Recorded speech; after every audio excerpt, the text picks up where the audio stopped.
ईरानी हमलों का खौफ। सैन्य ठिकानों से हटे अमेरिकी सैनिक। ईरान के 7,000 से ज्यादा ठिकानों पर किए हमले हेक्सेथ। अमेरिकी अधिकारियों के अनुसार जमीन पर मौजूद सेना के बड़े हिस्से को दूरदराज से ही जंग लड़नी पड़ रही है। हालांकि लड़ाकू पायलटों और क्रू सैन्य ठिकानों पर अब भी जमे हैं और ईरान पर बमबारी कर रहे हैं। ईरान के इस्लामिक रिवॉल्यूशनरी गार्ड कोर ने लोगों से अमेरिकी सैनिकों की नई जगहों की जानकारी देने की अपील की है।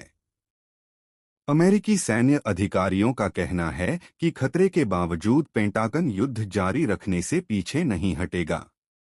अमेरिकी रक्षा मंत्री पीट हेगसेथ ने कहा कि ईरान के 7,000 से ज्यादा ठिकानों पर हमले किए हैं। हालांकि सैनिकों को अस्थायी जगहों पर भेजने से ट्रंप प्रशासन की तैयारियों पर सवाल खड़े हो रहे हैं। युद्ध की शुरुआत में थे 40,000 सैनिक, कई को यूरोप भेजा गया। अमेरिकी सैन्य अफसरों ने बताया कि जब युद्ध शुरू हुआ तब करीब 40,000 अमेरिकी सैनिक मौजूद थे। सेंट्रल कमांड ने उनमें से हजारों सैनिकों को अलग अलग जगहों पर भेज दिया है। कुछ को तो यूरोप जितनी दूर भी भेजा गया है।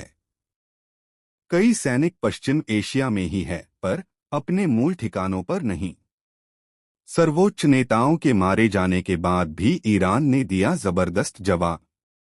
ईरान ने अमेरिका और इसराइल के संयुक्त हमलों का जबरदस्त जवाब दिए अपने सर्वोच्च नेता और दर्जनों अन्य नेताओं व सैन्य अधिकारियों के मारे जाने के बाद भी ईरान ने न केवल अमेरिकी ठिकानों को बल्कि पूरे क्षेत्र में दूतावासों तथा तेल और गैस के बुनियादी ढांचों को भी निशाना बनाया। साथ ही महत्वपूर्ण समुद्री मार्ग होर्मुज जलसंधि को भी काफी हद तक बंद कर दिया। इससे इस युद्ध का असर दुनिया भर के लोगों पर महसूस किया जा रहा है। कई ठिकाने रहने लायक ही नहीं बचे। क्षेत्र में अमेरिकी सैनिकों के इस्तेमाल किए जाने वाले 13 सैन्य ठिकानों में से कई तो रहने लायक ही नहीं बचे हैं। कुवैत स्थित ठिकानों को सर्वाधिक नुकसान पहुंचा है। पोर्ट शुएबा पर हुए एक हमले में अमेरिका के 6 सैनिक मारे गए। सेना का एक टैक्टिकल ऑपरेशंस सेंटर तबाह हो गया। ईरानी ड्रोन और मिसाइलों ने अली अल सलेम एयर बेस को भी निशाना बनाया। इसमें विमानों के ढांचे क्षतिग्रस्त हो गए और कर्मी घायल हो गए। कतर में अमेरिकी सेंट्रल कमांड के क्षेत्रीय हवाई मुख्यालय अल उदीद एयर बेस पर हमला किया, जिससे एक अर्ली वार्निंग रडार सिस्टम को नुकसान पहुंचा। बहरीन में अमेरिकी 5th फ्लीट के मुख्यालय में संचार उपकरणों पर हमला किया। सऊदी अरब के प्रिंस सुल्तान एयरबेस पर ईरानी मिसाइलों और ड्रोनों ने संचार उपकरणों और कई रिफ्यूलिंग टैंकरों को नुकसान पहुंचाया। बेहतर योजना में कमी, अमेरिका ने माना, ईरान के पास बची है क्षमता।